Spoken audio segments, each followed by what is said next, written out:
انشاءاللہ اس جھنڈے آپ بھی آ جائیں.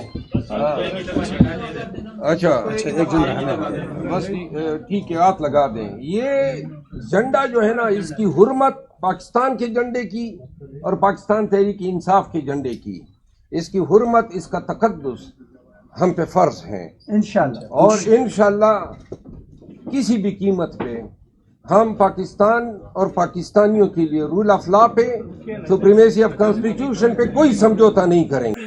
میرا تعلق لور دیر کے علاقہ خال سے ہے. میرا 16 سالہ رفاقت جو کہ میری وابستگی مسلم لیگ نون سے تھی، اور 2015-18 کے الیکشن میں میں نے مسلم لیگ نون کے ٹکٹ شیئر کے نشان پہ الیکشن بھی لڑا تھا. چونکہ آج میں نے خیبر پختونخوا کے بہادر سپوت اخنزادہ اظہر تقویم میرا نام ہے جی، مسلم لیگ نون سے وابستگی تھی. آج میں نے غلامی کی زنجیر توڑ کر پاکستان تحریک انصاف میں شمولیت کا اعلان کرتا ہوں، اور خاص کر ہمارے خیبر پختونخوا کے ہیرو اور بہادر سپوت ایڈوکیٹ سپریم کورٹ شیر افضل مروت کے ساتھ ان کی جو ولولہ انگیز قیادت ہے اور ایک ہیرو کی طرز پہ آج جو ابھرتا ہوا ستارہ نظر آ رہا ہے، ان کی اور خان کی قیادت پر مکمل اعتماد کا اظہار کرتے ہوئے تحریک انصاف میں شمولیت اختیار کرتا ہوں، اور مرتے دم تک اس میں رہوں گا. میری کسی قسم کی کوئی شرط نہیں ہے کہ میں ضرور الیکشن لڑوں گا یا کسی کے ساتھ الجھ جاؤں گا. انشاءاللہ تعالی میں مرتے دم تک تحریک انصاف کا ایک کارکن رہوں گا، اور انشاءاللہ اس کا جھنڈا بھی لہراتے رہیں گے. اور بہت جلد لور دیر میں انشاءاللہ ایک بڑا کنونشن منعقد کریں گے، اور ہمارے صاحب اور حضرات کا انشاءاللہ بھرپور استقبال کیا جائے گا. تھینک یو سو مچ، بڑی مہربانی، شکریہ. پہلے یہ بھی ذرا دو باتیں کر لینا. میں ذرا دو باتیں کر لوں. یہ پہلے اپنا تعارف کرا دیں، ذرا زور سے بولیں. میرا نام نواز خان ہے، پیشے سے میں ڈاکٹر ہوں. پلیز. پیشے سے میں ڈاکٹر ہوں، اور پاکستان انٹلیکچوئل فورم کے اندر ایز چیئرمین کی حیثیت سے میں یوٹیوب میں اپنے خیالات کا اظہار بھی کرتا ہوں، اور بہت سارے جرنلسٹ اور بہت سارے تھنک ٹینکر سے میری گفتگو ہوتی رہتی ہے ملکی معاملات پہ. 2001 پہ میں پاکستان کی طرف سے امریکن بایوگرافک انسٹیٹیوٹ کا کنٹری ایڈوائزر رہا ہوں. یہاں سے کچھ ایڈوائزز ہوتے تھے اس کے معاملات پہ، ساؤتھ ایشیا کے معاملات پہ، اور داخلی اور خارجی معاملات پہ اب بھی اپنا نقطہ نظر رکھتا ہوں. لیکن آج جس وجہ سے میں نے یہ سوچا کہ پاکستان تحریک انصاف کے اندر جو ہے شمولیت اختیار کروں، تو اس کی سب سے بڑی وجہ یہ تھی کہ انسان جو ہے صرف خیالات کا اظہار کر کے کچھ نہیں کر سکتا. آج میرے دوستو، آپ جتنے لوگ یہاں موجود ہیں، ہم سب اس ملک کے شہری ہیں اور ایک کشتی کے سوار ہیں. کشتی کے اندر سوراخ ہو چکا ہے، اور جب ہم سب اٹینٹیو ہو کر اس سوراخ کو بند کرنے کی کوشش نہیں کریں گے تو پھر یہ کشتی ڈوب جائے گی. اس لیے پھر میں نے یہ فیصلہ کیا کہ عملی سیاست میں قدم رکھوں. میں نے مروت صاحب کو کہا کہ میں کسی الیکشن کے لالچ میں نہیں، میرا تعلق گلگت بلتستان سے ہے، میرا الیکشن وہاں ہوگا. گلگت بلتستان کی سچویشن آپ لوگوں کو پتہ ہے، لیکن پاکستان کے ایک بیٹا ہونے کے ناطے سے اور ایک سینسٹیو شخصیت ہونے کے ناطے سے ہمارا یہ فرض بنتا ہے کہ ہم قدم بڑھائیں. باتیں تو بہت سے لوگ کرتے ہیں، ہم نے بھی بڑی باتیں کی، بڑا وقت اپنا لگایا، لیکن جب تک عمل میں داخل نہیں ہوئے اس کا کوئی رزلٹ نہیں نکلا.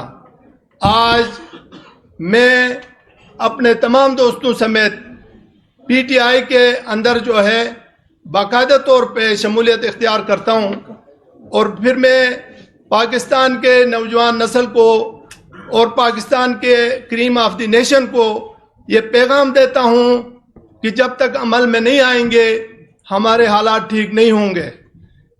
جب تک انسان عمل کے لیے قدم نہیں اٹھاتا ہے تب تک جو ہے اس کا کوئی بھی چیز کارگر ثابت نہیں ہوتی ہے.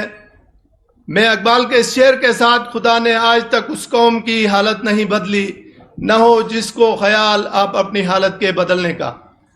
تو اب یہ تقریر تو بہت لمبی ہو رہی ہے, ساتھی بور بھی ہو جائیں گے, آپ کے پاس سوالات بھی ہوں گے, تو میں یہاں پہ آپ کے سوالات کا جواب دینے کے لیے خود بھی تیار ہوں. مجھ سے ہو یا کسی بھی ساتھی سے ہو آپ سوال کر سکتے ہیں. آپ تو پیشے کے اعتبار سے وکیل بھی ہیں اور ہمیشہ دلائل کے ساتھ بات کرتے ہیں اور شواہد کے ساتھ. آپ نے جو نگران وزیر اعظم پہ یہ الزام لگایا ہے کہ انہوں نے سہولت کاری کی ہے بلوچستان عوامی پارٹی کا نون لیگ میں مرجر, وہ تو نون لیگ چھوڑ چکا ہے, بلوچستان عوامی پارٹی چھوڑ کے تو پھر میرے خیال انہوں نے حلف لیا تھا اور وہ کئی بار کہہ چکے ہیں. آپ کے پاس کیا اس کے شواہد ہے؟ پہلے تو آپ یہ بتائیں نا کہ چھوڑنے کے کیا شواہد ہیں. نہیں, انہوں نے اعلان کر رکھا ہے نا کئی دفعہ انٹرویو میں ہم نہیں, گزارش یہ ہے, آپ کو شاید علم ہوگا, میڈیا میں یہ شیئر ہو چکا ہے کہ انہوں نے خود ان لوگوں سے ملاقاتیں کی ہیں اور یہ میڈیا نے بتایا ہے, تو لہذا ان کی ملاقاتوں کی تک نہیں بنتی ہے. اور باپ جو ہیں یہ ساری سیاست ان کی باپ کے مرہون منت رہی ہے. اچانک میاں شہباز شریف صاحب کا یہ فیصلہ کرنا کہ جی میں ان کو یہاں پہ کیئر ٹیکر پرائم منسٹر لاتا ہوں, اب اس کے نتیجے میں باپ کا سارا جو ہے ان کے ساتھ شامل ہونا, وہ کہتے ہیں نا کہ آپ میری پیٹھ کو جائیں میں آپ کی پیٹھ کو جاؤں گا, سلسلہ وہی چل رہا ہے. اور انٹیریئر منسٹر جو ہیں وہ تو آن ریکارڈ کہہ چکے ہیں کہ میں پی ایم ایل این میں ہوتا, ابھی 1-2 دن پہلے کا بیان ہے, تو لہذا یہ ڈنکی کی چوٹ پہ اپنی ایفیلیشن بتا رہے ہیں. تو لہذا جو پاکستان کا قانون کہتا ہے وہ یہ اب ڈیمانڈ کرتا ہے کہ خدا را اس ملک پہ رحم کریں, ان لوگوں کو کیئر ٹیکر بٹائیں جو ان مناصب کے اہل ہو, جو الیکشن کو فیئر کرائیں. اب ان تمام لوگوں کے ہوتے ہوئے ایک پارٹیسن کردار کو مد نظر رکھتے ہوئے کس طریقے سے نقوی صاحب نے پنجاب میں نواز شریف کو ضمانت دے دی. آپ کو پتہ ہے 401 ضابطۂ فوجداری کے تحت انہوں نے ضمانت دی. بھائی کبھی کوئی صوبائی حکومت یہ ضمانتیں دیا کرتی تھی؟ انہوں نے یعنی ہائی کورٹ میں وہ مقدمہ زیر سماعت ہیں, وہ کہتا ہے جی ہم ضمانت دے رہے ہیں, جبکہ ماضی میں بزدار کے دور میں اس صوبائی حکومت نے یہ رد کیا تھا. جی جناب. مروت صاحب, آپ نے لیول پلے فیلڈ کی آپ نے بات کی, شفاف انتخابات کا بھی آپ نے مطالبہ کیا ہے.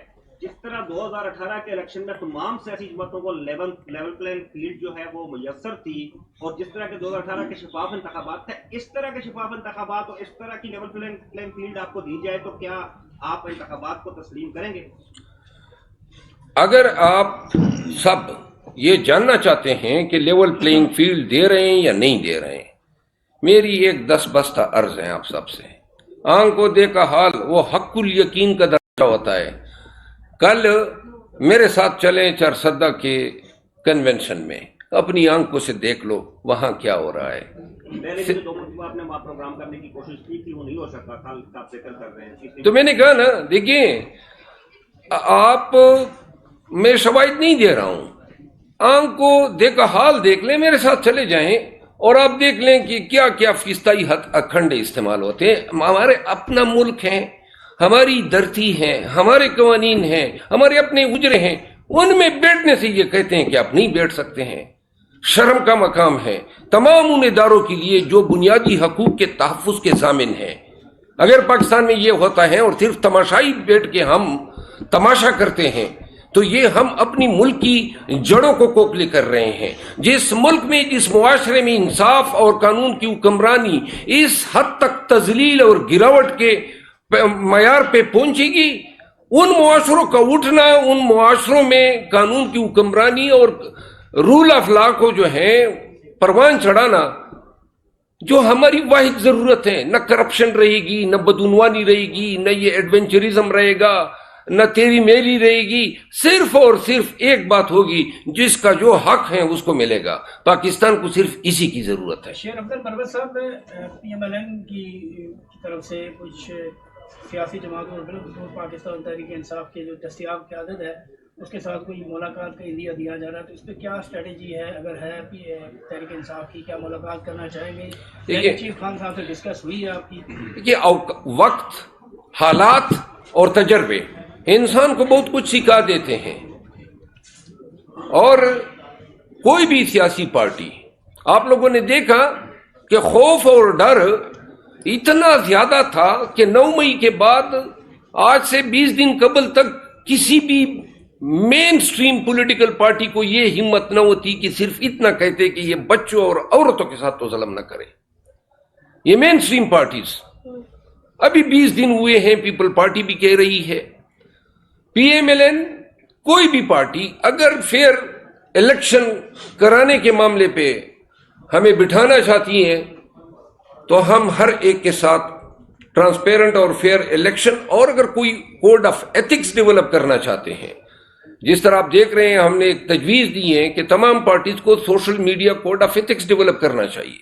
پاکستان کو ضرورت ہے. یہ گالم گلوچ سے، یہ تھو اور میں سے، اور یہ جو پولرائزیشن ہے، آپ یقین رکھیں ہمیشہ الیکشن میں جب بھی یہ گروہی اور پارٹی بنیادوں پہ جب الیکشنز آتے ہیں تو خاندان در خاندان تقسیم ہو جاتے ہیں. ایسے الیکشن آ رہے ہیں اور ایسے حالات میں آ رہے ہیں کہ پاکستانیوں کو اگر ہم نے تھوڑا سا مصلحت کے تحت، سلجھاؤ کے تحت ان کو یہ نہ سینسٹائز کیا کہ سیاست کو سیاست تک رہنے دیں، تو شاید ہم ایسے الیکشن دیکھیں گے جن میں نفرتیں جو ہیں وہ ایک ایسے پیک پہ جائے گی جو پاکستان نے کبھی نہیں دیکھی ہوگی. بھرت صاحب، یہ بتائیے گا کہ ایک جانب آپ اس وقت سیاسی شخصیات کی شمولیت کا اعلان کر رہے ہیں، دوسری جانب آج علیمہ خان نے کہا کہ ہم ڈونلڈ لو کے خلاف امریکہ کے کورٹس میں جائیں گے.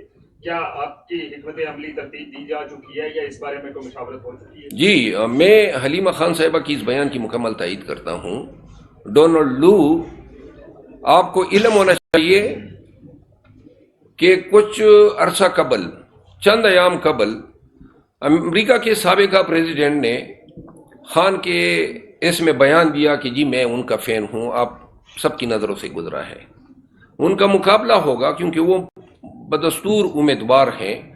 جو سائفر کا ایشو ہے، یہ یاد رکھیں، یہ سائفر کا ایشو آنے والے یونائٹڈ اسٹیٹ کے الیکشن میں یہ ڈٹرمننٹ فیکٹر ہوگا. کس طرح کیوں کر جو بائیڈن کی حکومت نے پاکستان جو ایک ساورن اسٹیٹ کہا جاتا ہے، ان کو کہا کہ جی آپ ایک سٹنگ گورنمنٹ کو چلتی کر دیں. جو انکاری تھے کہ سائفر آیا نہیں، سائفر جھوٹا ہے، سائفر تھا ہی نہیں، آج اسی چارج پہ ہمارے ٹرائل ہو رہے ہیں. یعنی کتنی بے شرمی کی بات ہے کہ جی آپ نے قوم کو کیوں بتایا کہ جی ڈونلڈ لو نے یہ پیغام باجوہ کے لیے بھیجا تھا. یہ مجھ پہ الزام ہے چیئرمین پی ٹی آئی پہ، اور ہم کہتے ہیں امت رسول ہے، پاکستان ایک ساورن اسٹیٹ ہے. کہاں گئی ہماری ساورنٹی؟ پاکستان میں حکمرانی کا حق عوام دیتے ہیں، پاکستانی عوام کی ول ہے، ان کی خواہش ہے، وہ جس کو بنائیں جس کو نہ بنائیں. ڈونلڈ لو کہاں سے آ گیا؟ تو لہذا ہم یہ ضرور چاہیں گے کہ ان کو پروسیکیوٹ کریں اور اس کا خمیازہ اس کی پارٹی بھی جو ہے ادا کرے.